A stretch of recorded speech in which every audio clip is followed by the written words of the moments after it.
Pada kesempatan kali ini, kami akan membahas Tokyo Revengers episode 7. Sebelum masuk ke pembahasan, bantu kami dengan klik subscribe dan like-nya ya. Oke, jadi mari kita mulai saja pembahasannya. Sebelumnya, geng Mobius sudah datang mengepung geng Toman, dan pertarungan akan segera dimulai dengan jumlah anggota yang sangat jauh. Dan bisakah Takemichi menghentikannya?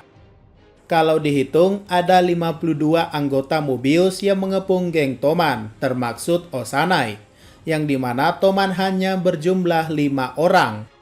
Di sini Takemichi melihat Osanai itu kayak merendahkan banget. Ya wajar, karena yang ia ingat cuma wajah menyedihkannya dari Osanai di masa depan, yang membuat Osanai sadar dipandang remeh dan akhirnya Takemichi kena gampar deh. Berlanjut, yang diperlihatkan ternyata Pachin belum tumbang dan mengajak Osanai Baiwan sekali lagi. Jika diperhatikan, sepertinya Osanai ini jago karena belajar tinju atau boxing, sehingga pukulannya masuk terus. Tapi karena pertandingan yang berat sebelah membuat Takemichi merasa kasihan. Tapi Maiki tidak. Udah kayak iblis aja si Maiki, biarin temannya bonyok. Tapi ya, mungkin karena alasan ia belum menyerah, tapi tetap aja kejam. Sampai akhirnya Pachin pingsan dalam keadaan berdiri, yang mengingatkanku pada anime sebelah yaitu Shirohige. Tapi saat itu bukan pingsan sih. Nah, ketika Pachin kalah, Maiki berkata bahwa ia belumlah kalah. Jadi, apa maksudnya? Walaupun jelas-jelas Osanai di sini pemenangnya. Ya, kalau diartikan maksud dari Maiki, Pachin tidak kalah karena ia tidak menyerah. Si Maiki pun maju untuk menghadapi Osanai 1 versus 1. Awalnya dianggap remeh, tapi pada akhirnya, walau bertubuh pendek, Maiki dengan tendangan mematikannya mampu menumbangkan Osanai dalam 1 detik, yang membuat anggota Mobius terkaget-kaget dan panik.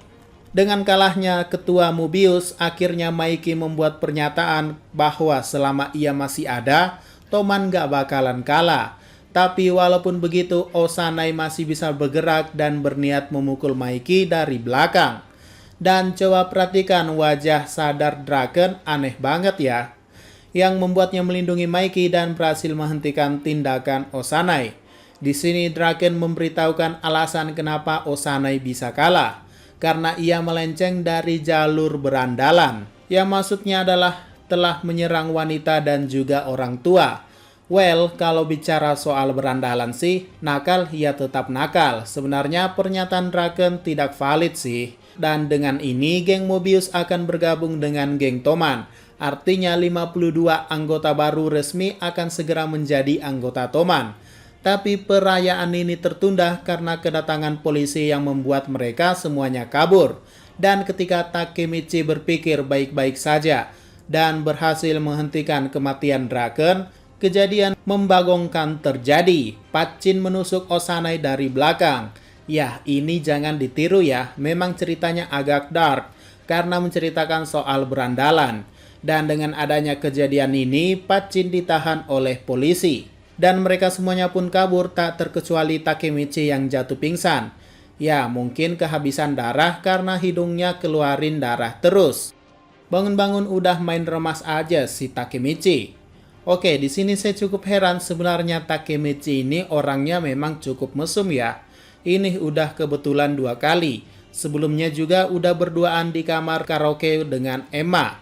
Kalau Takemichi kuat iman sih pasti nggak akan masuk ke ruangan tersebut.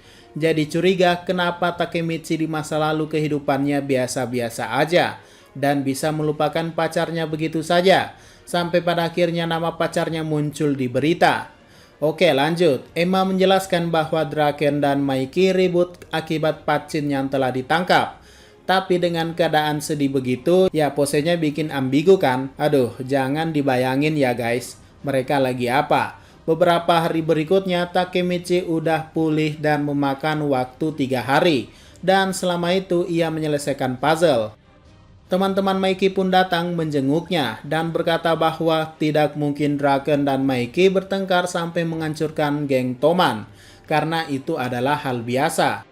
Dan tiba-tiba saja datang Draken dengan tinggi 185 cm membuat dirinya melebihi ukuran pintu rumah Takemichi. Walaupun muka sangar, tapi Draken dengan baik hati membawakan semangka untuk dimakan bersama. Dari pembicaraan, sepertinya Draken agak sensitif tentang Maiki dan mengatakan kalau Toman sudah berakhir. Sesampainya di luar, Draken dan Maiki bertemu, dan mereka pun bertengkar, dan si Takemichi berusaha melerai. Tapi apa daya, dirinya hanyalah nyamuk di sana. Keberadaannya sungguh lemah sampai-sampai bisa digertak oleh Draken lagi, seperti pada episode 3-nya dulu.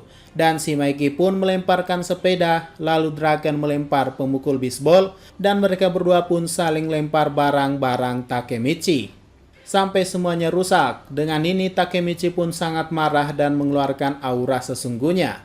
Wah, jadi apakah Takemichi lebih kuat dari mereka berdua? Jadi inikah kekuatan asli Takemichi ketika marah? Kita nantikan saja Maiki dan Draken dibuat tunduk oleh Lord Takemichi. Oke, mungkin itu saja pembahasan pada video kali ini. Jika ada pertanyaan dan masukan, silahkan komentar saja di bawah ya. Sekian dari pembahasan kali ini. Jangan lupa like, share, dan komentarnya ya.